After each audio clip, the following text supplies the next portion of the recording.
Good afternoon, everyone. Welcome back to the Center for Security Policy's Fall Webinar Series.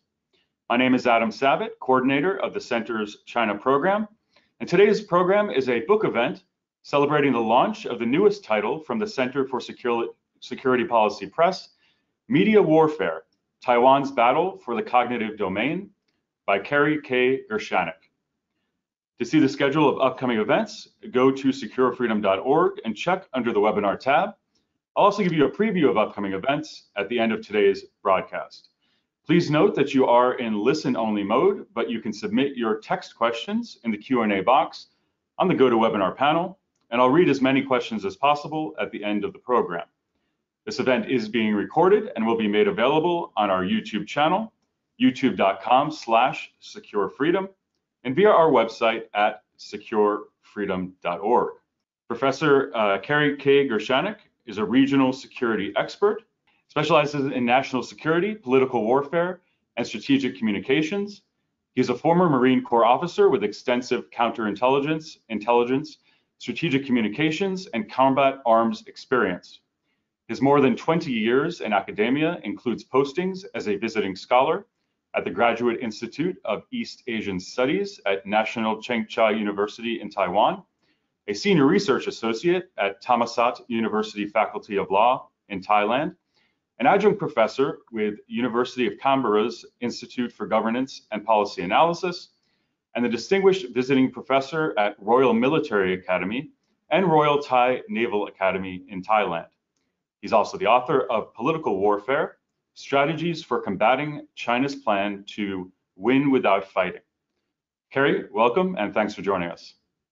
Thank you, Adam, and thanks to the Center for Security Policy for publishing my book and for having me here today. Of course, I should note, actually, it's also the first product of our dedicated China program, which started earlier this year. So we're very proud to release it under our label. So let's start with something that just happened this week, because on Monday, China conducted a massive incursion of 52 warplanes, including 12 nuclear-capable bombers, into Taiwan's air defense identification zone. Most casual observers, of course, would recognize this as a military provocation. Let's call it a kinetic operation. But can you discuss how this fits into Beijing's political warfare, specifically the media warfare that you explore in this book? Okay, let's parse it out a bit, because all of it is inextricably intertwined. The military incursion, the war preparation, and then the political warfare and media warfare aspect. So bear with me for a minute while I parse this out, Adam. So the vastly expanded aviation incursions into Taiwan's air defense identification zone are both a preparation for war and a continuation of Beijing's political warfare to wear down and ultimately annex Taiwan. Militarily, what these incursions do, it's not just provoking, it's they're training their air crews and their pilots for war. They're flying the paths, they're reconning the routes, they're going over the terrain they expect to fight on just from the air side. They are trying to wear down Taiwan's defense capabilities by keeping Taiwan's air defense forces on a heightened state of alert. You can't sustain that for very long periods of time, or you wear down equipment, you wear down people, you wear down those response fighters that have to go up to respond for the particularly provocative incursions. So they're trying to wear down Taiwan's capabilities for that. And they're also trying to potentially induce a sense of complacency that can facilitate a surprise attack later.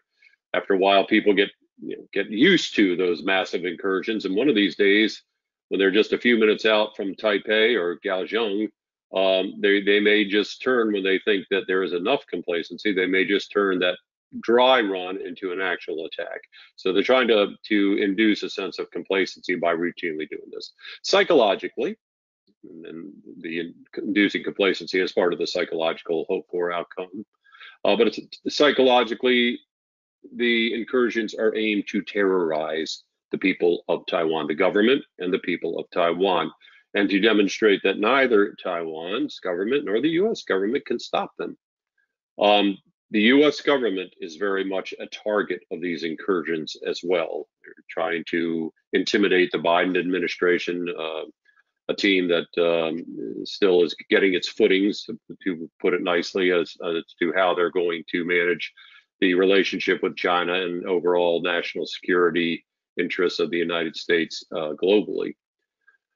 Media warfare is a very important part of this strategy. So China is using its propaganda to advertise the incursions. And it's also using its media and global media to convey its narratives and to convey its threats.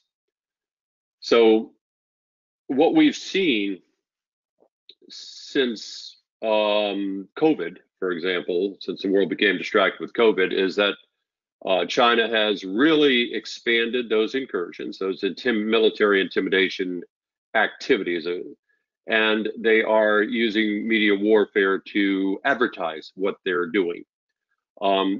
So as part of it, as part of what the media warfare is, and there's just a small part in addition to their regular, Global Times, PLA Daily, all the relentless daily social media propaganda and the publications and the broadcasts on CCTV. In addition to that, they're employing foreign news media to carry their narratives that, nationalist fever within the People's Republic of China may force poor Xi Jinping to have to take military action against Taiwan now that Taiwan's defenses are weakened due to COVID.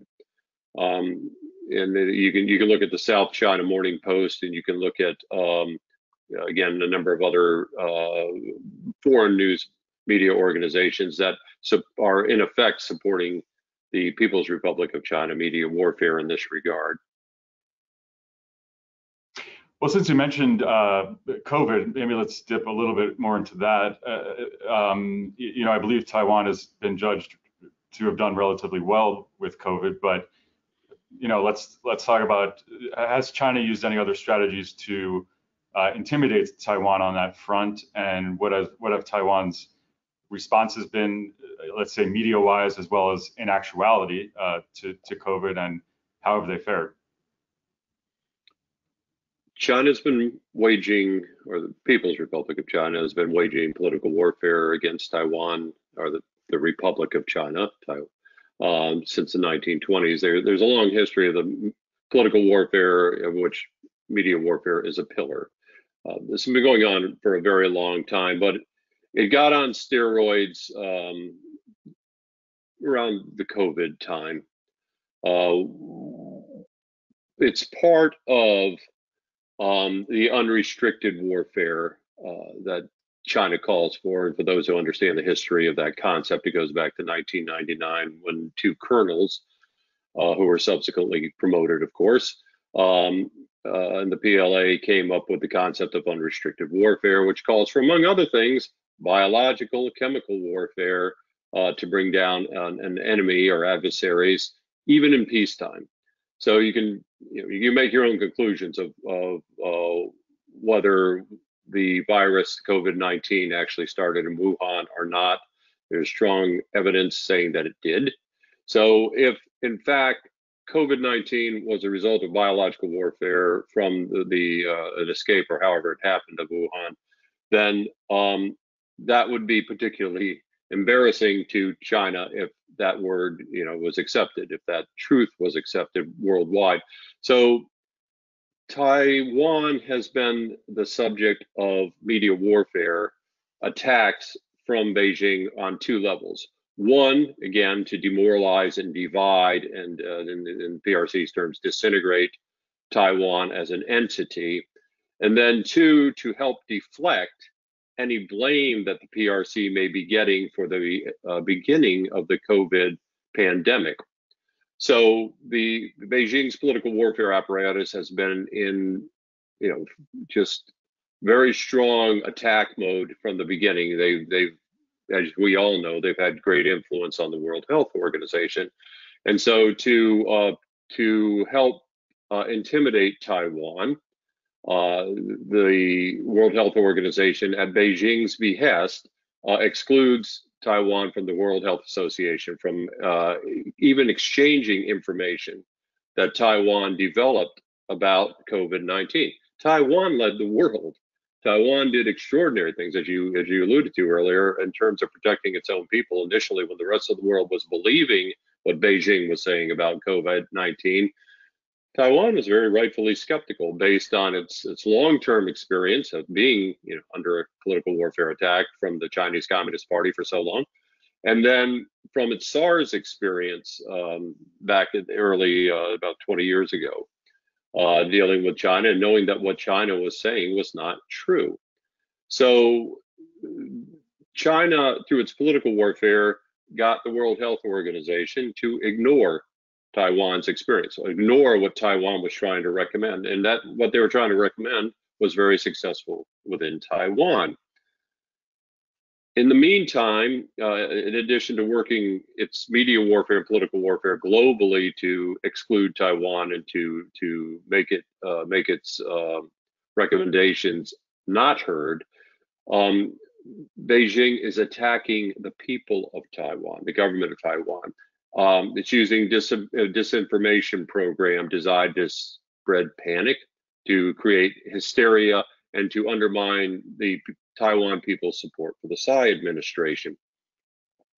As one example, early in the COVID epidemic, the Ministry of Justice Investigation Bureau, or MJIB is the acronym there, reported there was 271 fake news cases regarding the outbreak, and almost 200 of those were originated from the People's Republic of China.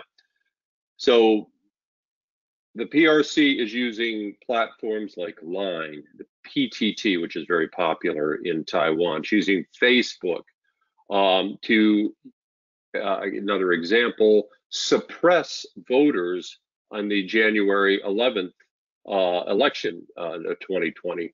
They're putting out word to beware of getting pneumonia on election day. They're sending messages through all these platforms, and these platforms are important. Taiwan is probably one of the biggest, or is one of the biggest users of social media in the world. They're telling people via these social media platforms that they risk catching the unknown Wuhan pneumonia, and that voting is very risky, and that there are the COVID situation in Taiwan is totally out of control. This supposedly from people within Taiwan saying this, that it's totally out of control and you're risking your life if you go vote January 11th. So you understand how the social media war is being fought by the PRC on the social media battleground, on the news media battleground, using the PRC's propaganda organs such as Xinhua, CCTV, PLA Daily, all the other regular news organizations, and using United Front organizations that have influenced the World Health Organization, other organizations that are trying to cover up any implications that China was behind the COVID-19 pandemic.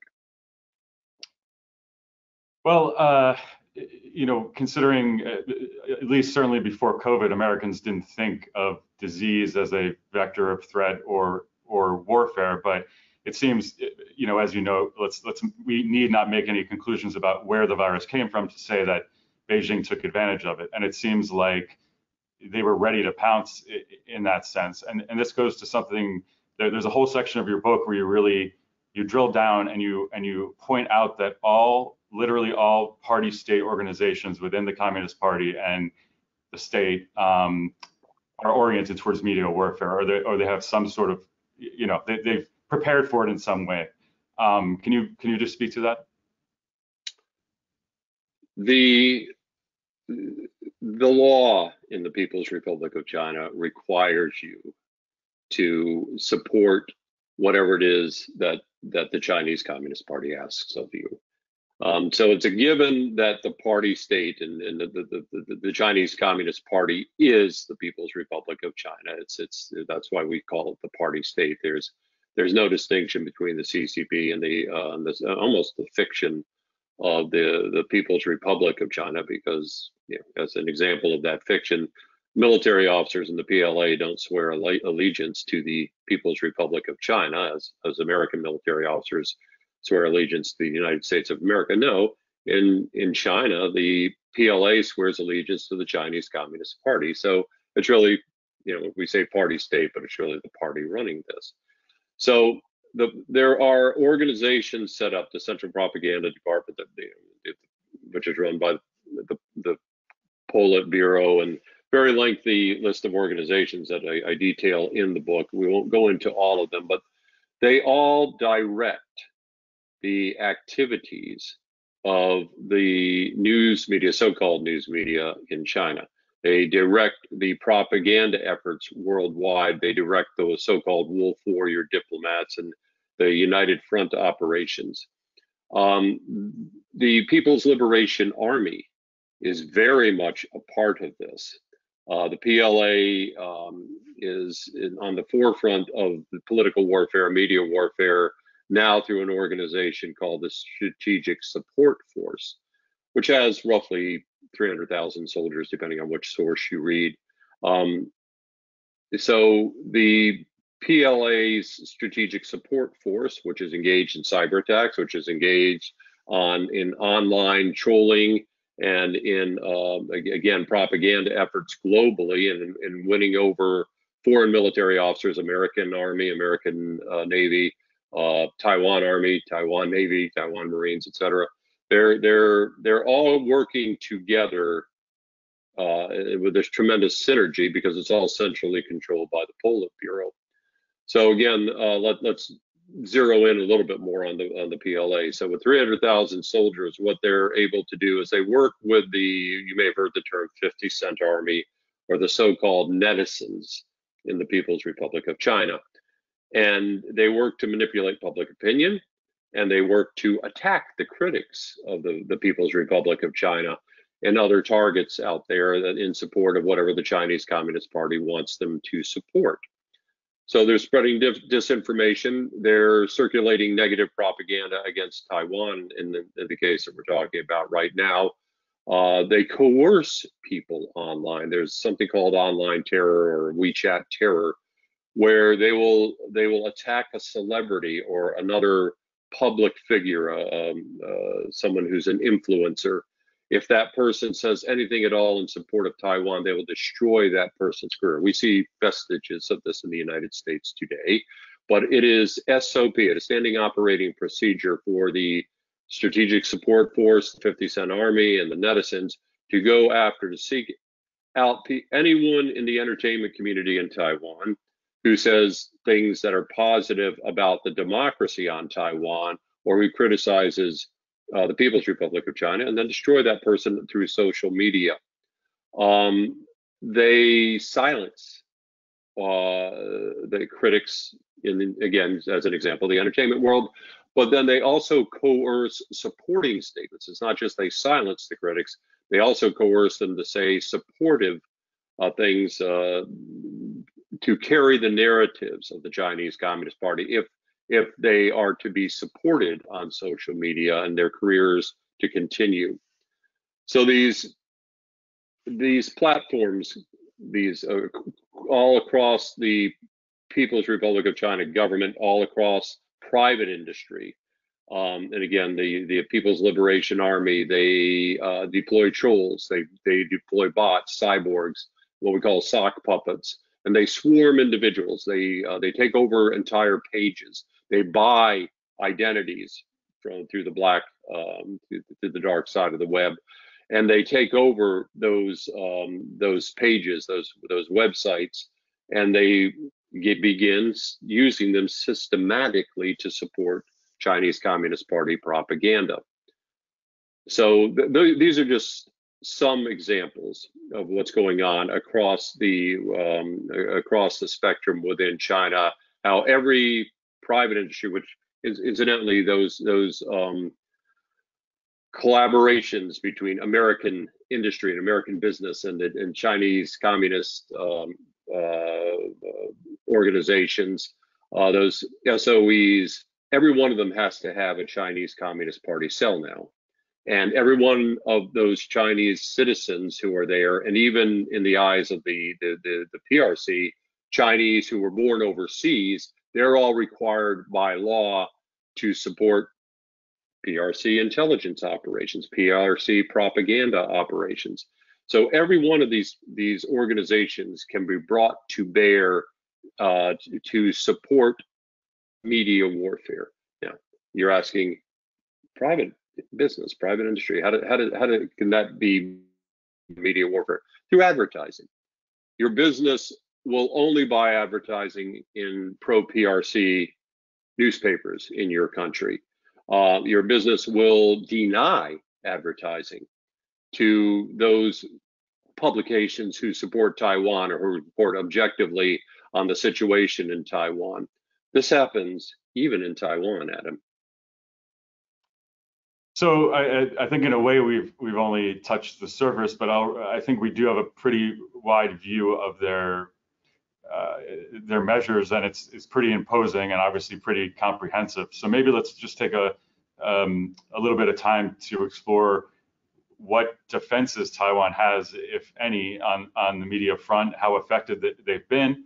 And I know this isn't in the direct scope of your book, but I think the audience would be interested if you have a view on, whether the United States has anything comprehensive, whether it be a government or other effort that could possibly counter this. Adam, Taiwan did a good job in the last election, countering PRC campaign interference and PRC media warfare, different aspects of political warfare. Now, some in the audience might be saying, well, yeah, that's expected. They've been under attack since, at least the Republic of China has been under political warfare, media warfare attack by the PRC since the 1920s. Of course, they're good at it. Well, you got to understand a little bit more the detail of the history of the Republic of China and Taiwan. There was an era under KMT rule, the Kuomintang, the political party that was in power on mainland China and fell back in 1949 after the Red Army took mainland China. The KMT, which took over Taiwan from Japan in 1945, was not good to the people of Taiwan. They considered them, since Taiwan had been a colony of Japan for 50 years before the end of World War II, they considered the people of Taiwan to be Japanized. They didn't appreciate the fact that they fared well during the war. Well, on the mainland, they lived in poverty and they faced very severe conditions. And basically, they were exploitive of the people and turned, in effect, to mass murder and robbery in what was called an era of white terror that begins around 1947. And then as the KMT consolidates its power on Taiwan, it goes through various manifestations in the form of martial law. But the repression of the people of Taiwan who were there before the let's call it 2 million, 1 to 2 million nationalists fell back to Taiwan. These people are pretty brutally repressed. So this era of white terror goes through the 1980s, and laws are on the books that repress those people in Taiwan who are demanding that they be subject to the Constitution, just like every other Republic of China citizen. Those people who are demanding freedom of speech, who are demanding others, they're being brutally repressed under the KMT. And the result of that is the counterintelligence apparatus is not trusted by the people of Taiwan, even today. The law enforcement, many people in Taiwan don't trust that. So the laws are not as strong as most Americans might think they are in Taiwan, and the capabilities to combat PRC espionage, sabotage, subversion, and of course political warfare have not been particularly strong. In recent years, especially in, let's say, the last 2 years, a lot of effort has gone into strengthening those laws, having Foreign Agent Registration Act equivalent. It's not quite as strong as America's law, but having laws like that, and laws that say that you can't get money from the communist government to fund your newspaper, your pro-Beijing newspaper, or chain of newspapers and radio stations. in Taiwan. Those laws are getting strong, but there's still a long ways to go. So sorry for the lengthy history lesson. It is gone. There's 2 chapters on this in the book. Now, for those who really wanted to take a deep dive into it, but you have to understand that to understand the state of play and the ability of Taiwan to actually counter this relentless, insidious attempt to demoralize, divide its people, and then eventually disintegrate the Republic of China as a political entity and annex Taiwan as a province of the People's Republic of China. But again, outside the scope of the book, but would you, speculate, or to your knowledge, is there any such, are there any such defenses in place or planned in the United States, government or otherwise? The U.S. government doesn't have a strategy for dealing with this. It was beginning to get one under Matt Pottinger and under Secretary Pompeo and in the previous administration, but I have seen nothing from National Security Advisor Sullivan or Anthony Blinken or Secretary of Defense Austin.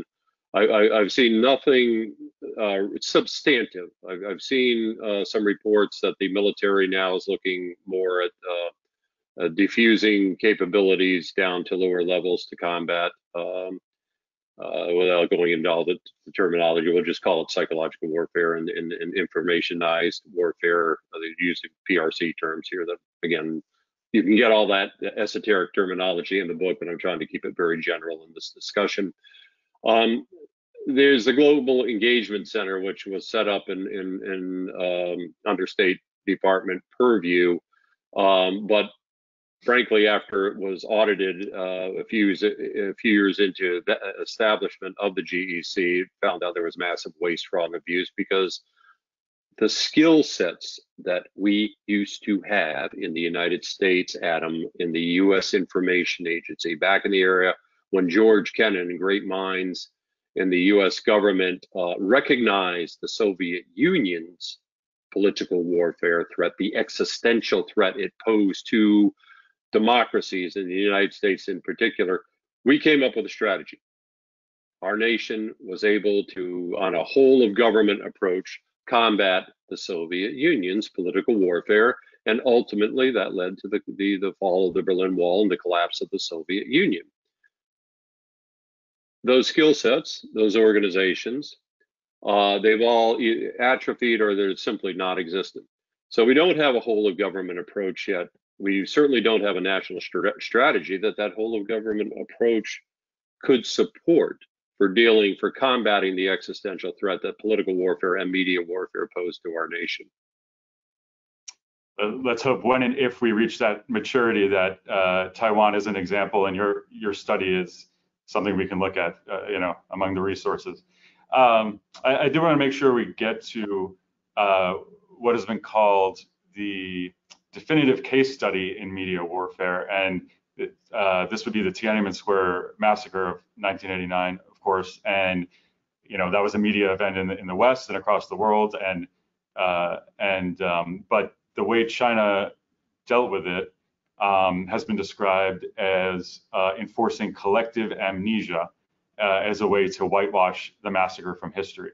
Could you just tell us about that as a case study and how the Communist Party dealt with that?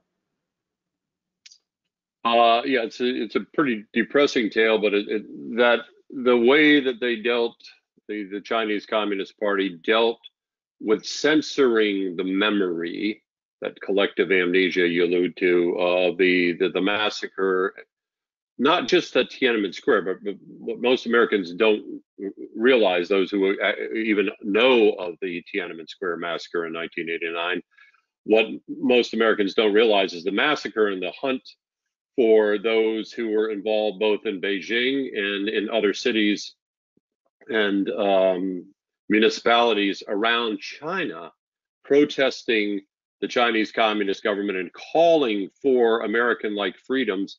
That, I call it a massacre, but call it the hunting down and the brutal suppression, either the killing or the torture and the imprisonment for long periods of time That went on for a long time, and it continues to this day. If you were involved in that and you're outside of China, they will try to get you extradited back in so they can bring charges against you for your participation in 1989 in the protests.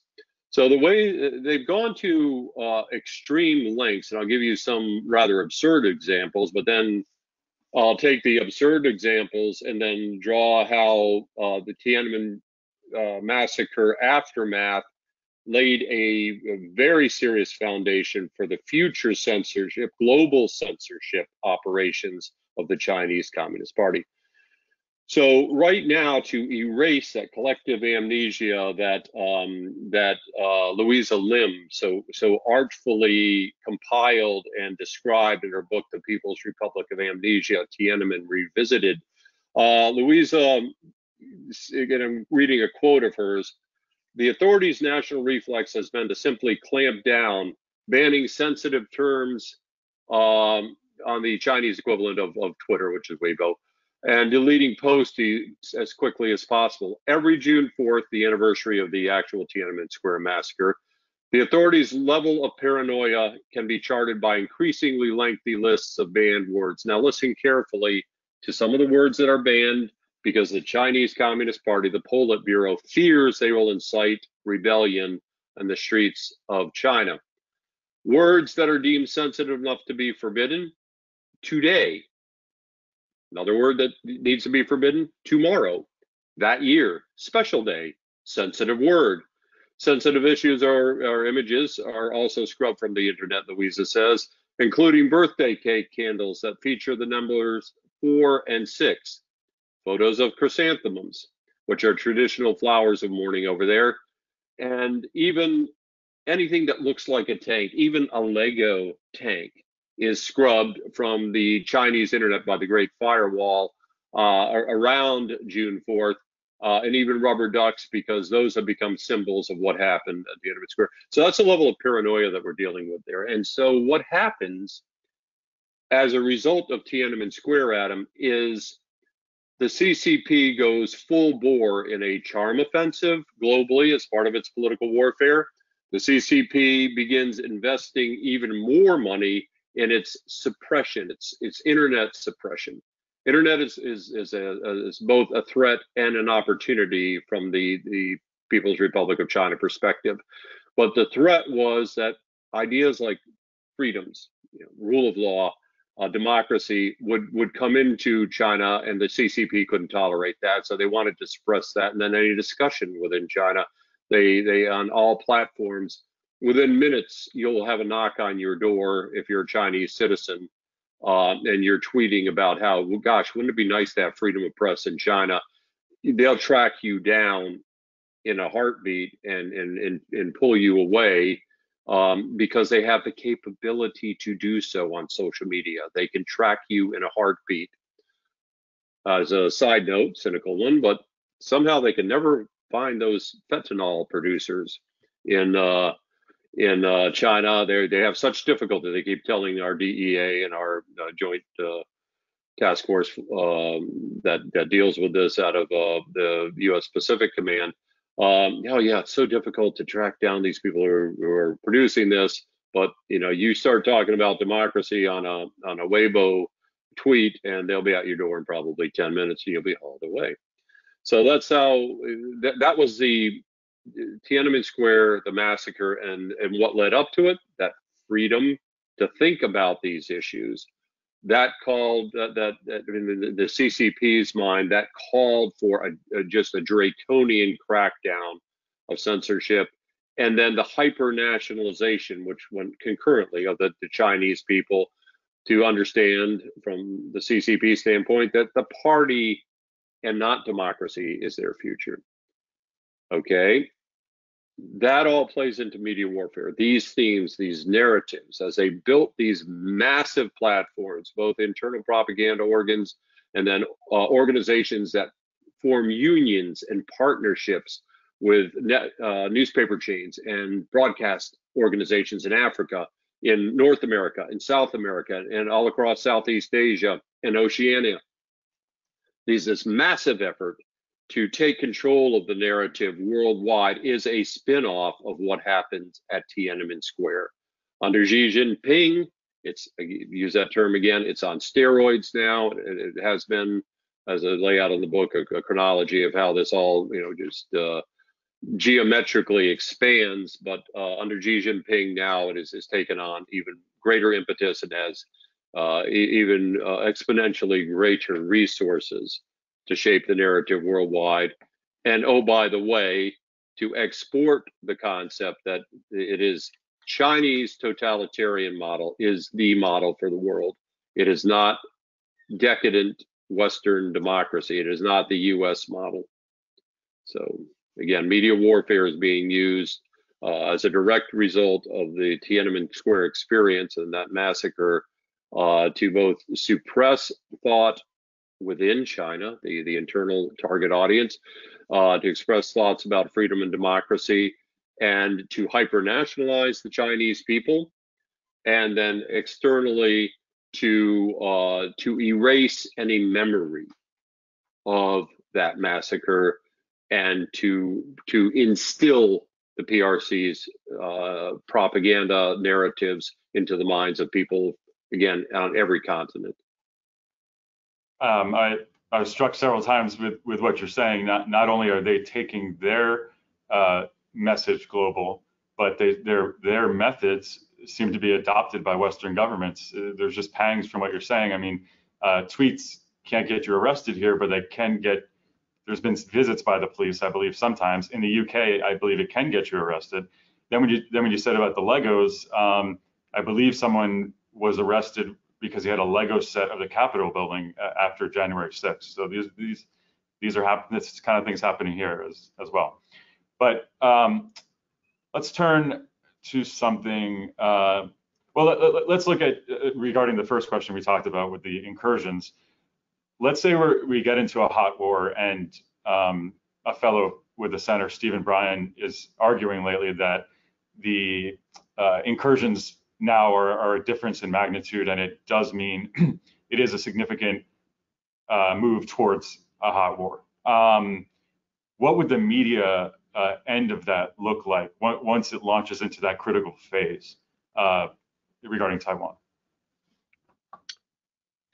I go into this in quite some detail in the book, but let me briefly address what will happen in the lead up for the war. China's going to know they're going to war, and it's not just going to be because our chairman of the Joint Chiefs of Staff gives them a call and says, we're going to war. China will have prepared its global propaganda organizations with the right talking points to be prepared for when an incident occurs.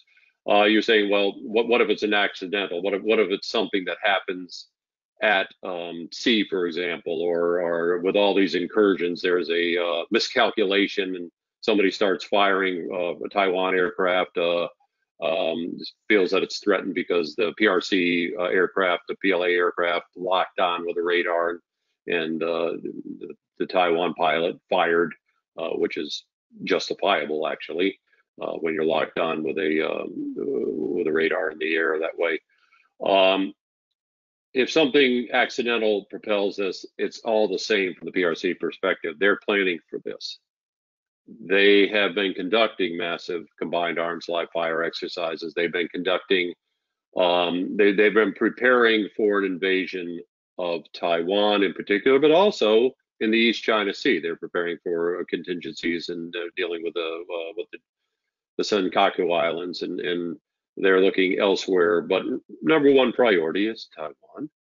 And so they have developed quite a capability to attack. And as part of that, just like any competent commander would do, there's going to be a public information aspect to that.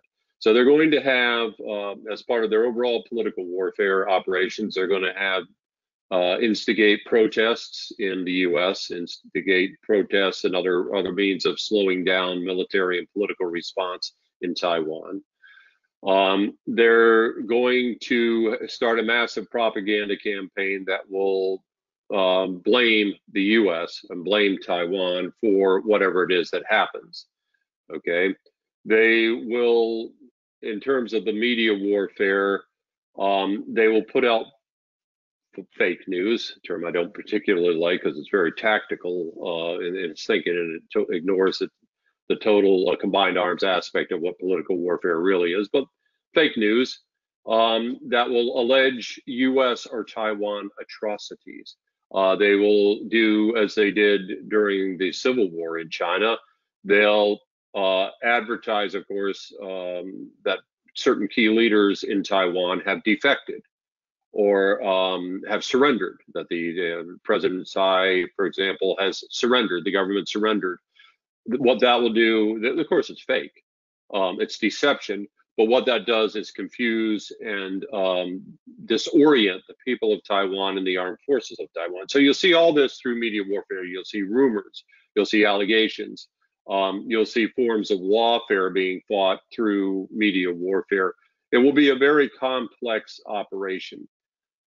We don't, getting back to your question earlier, what are we doing to combat that? We don't play that as much in our war games as we should. How are they going to use political warfare? How are they going to use media warfare against us? It's very, what I've seen and what I've heard since I left active duty and working for the government as a senior civil servant. It's very rudimentary the way we play it. The war that would be waged against us on the information battlefield during kinetic operations will be highly sophisticated. It will be relentless. And we're going to have great difficulty with our current apparatus and our current mindset to be able to counter the massive media warfare that will be waged in the event that we do go to kinetic warfare, either over Taiwan or the East China Sea or someplace else against the People's Republic of China. All right, well, before we get to audience Q&A, the last chapter of the book is some very methodical recommendations of what should be done going forward, but taking perhaps 3 minutes, did you want to just sum up those recommendations? Sure, Adam. I won't get into the specifics about legislation that will be helpful to Taiwan. That's a discussion that's esoteric within the boundaries of Taiwan.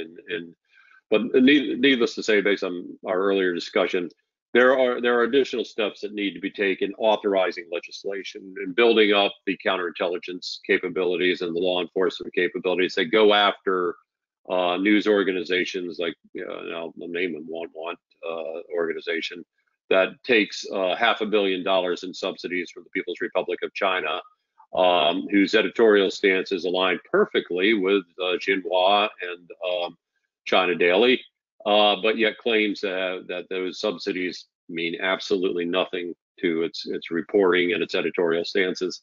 There's got to be more effective ways to go after that, those types of organizations, and to cut off the money that's funding pro-Chinese communist news media in Taiwan.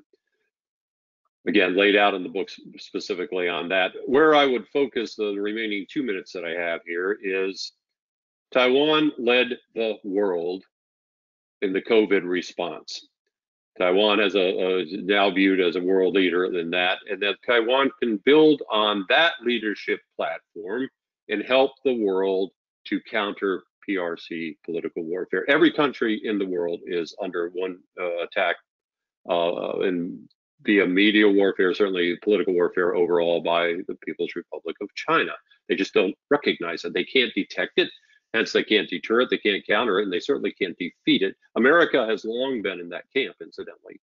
Again, we lost the capability to detect, to deter, to counter, and to defeat it when we did away with the U.S. Information Agency and all those other related organizations back in the late 1990s, mid to late 1990s. So we had 3 decades, basically, of not thinking about political warfare, except on a sort of minor level in the war on terror.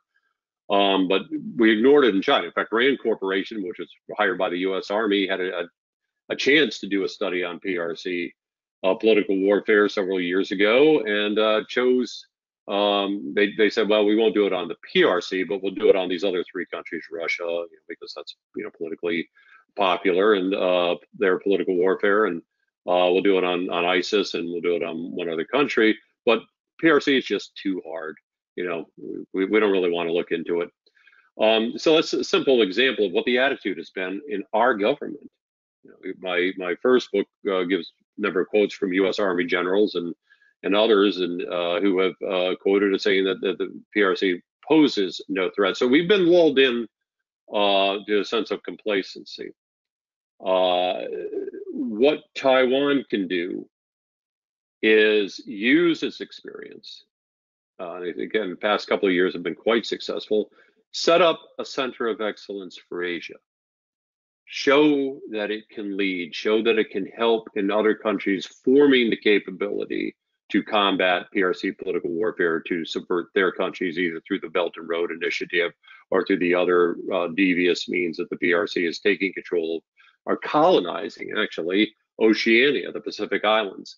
And then the way it's basically colonizing Laos, Cambodia, Myanmar, they're all under attack.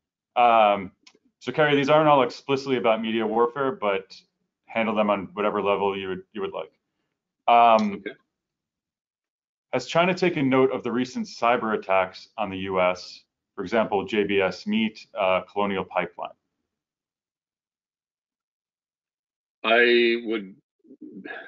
I guarantee you that they're tracking all the cyber attacks that they are conducting and that North Korea is conducting, and others, private organizations, the government supported attacks on the U.S. So they're watching and they're learning, just as they always do. They watched and learned how America responded to Afghanistan recently, and they're taking notes. They're noting our weaknesses and they're learning how to exploit them. And with these cyber attacks, you can bet that there are a very large number of people in the PLA and other organizations in the People's Republic of China are tracking what happened if they weren't directly involved in it, and then figuring out how they can employ those same tactics. Has China conducted media warfare in the United States, and examples? Yeah, they bought advertisements that tried to impact the last election. There are pro PRC publications in the U.S. They are able to plant China Watch. They buy in Washington Post and other Wall Street Journal. The PRC buys a propaganda insert and puts it in. They do it globally as well. But in the United States, our news media seems all too eager to help a brutally repressive, militarily powerful, expansionist, genocidal, totalitarian regime to spread its propaganda narratives by selling them the space for China Watch to be inserted into our publications. You can go around street corners in Washington, D.C. and other cities, and you can find pro-PRC publications here. They're very good at working with our news media. They come to school here. They go to Georgetown. They're agents, they're of influence. They go to Georgetown, they go to all of our elite schools, our Ivy League schools. They get communication degrees, and they learn how to artfully work with our news media to get their narratives across. They've had great luck. No, it's not really luck. They've had great success in getting social media organizations like LinkedIn to censor publications within the PRC, and then if you publish on your LinkedIn account that news report about what LinkedIn is doing supporting PRC suppression of thought, their censorship, then that LinkedIn article disappears immediately. That's all something that's been happening in the past 36 hours. So yes, you can say across the board that with the large number of PRC news media representatives, and everybody understand when I say PRC news media representatives, that's an oxymoron. That's not.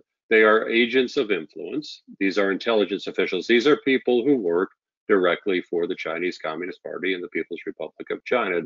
Don't misunderstand the nature of the news media organizations in the People's Republic of China. They don't get assigned to the United States to cover it unless they are perfectly vetted, unless they're reliable, unless they've got a good track record for human intelligence and for doing what they need to do to develop united front cooperation and to conduct media warfare.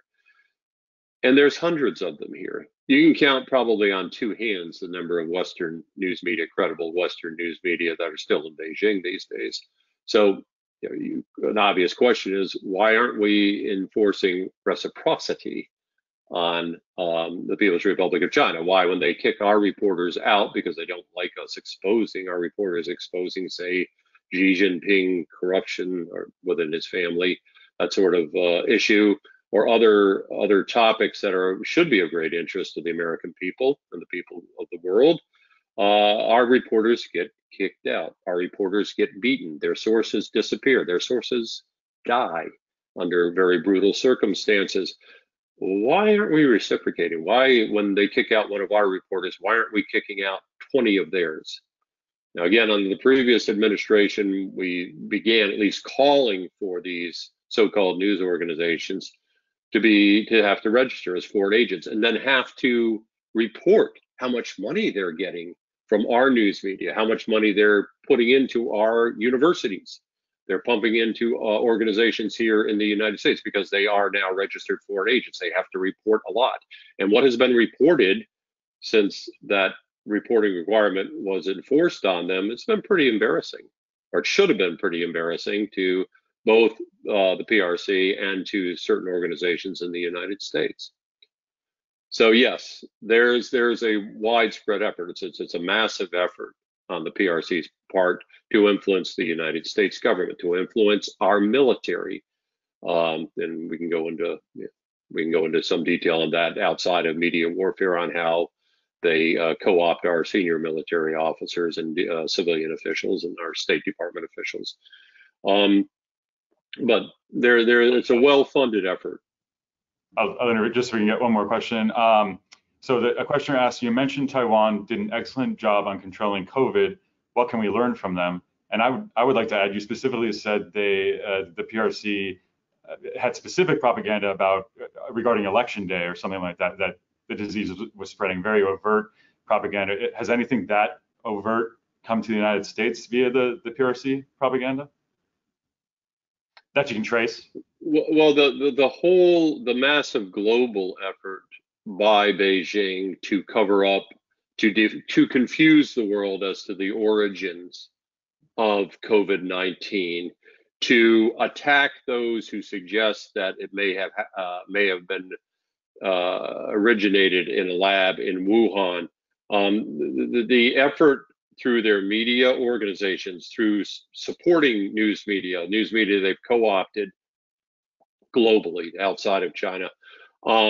Yeah, of course that's hitting the United States. So that alone is a prime case study for those who are willing to go through both the Chinese version and the English language versions of the PLA Daily, China Daily, People's Daily, just tracking their stories.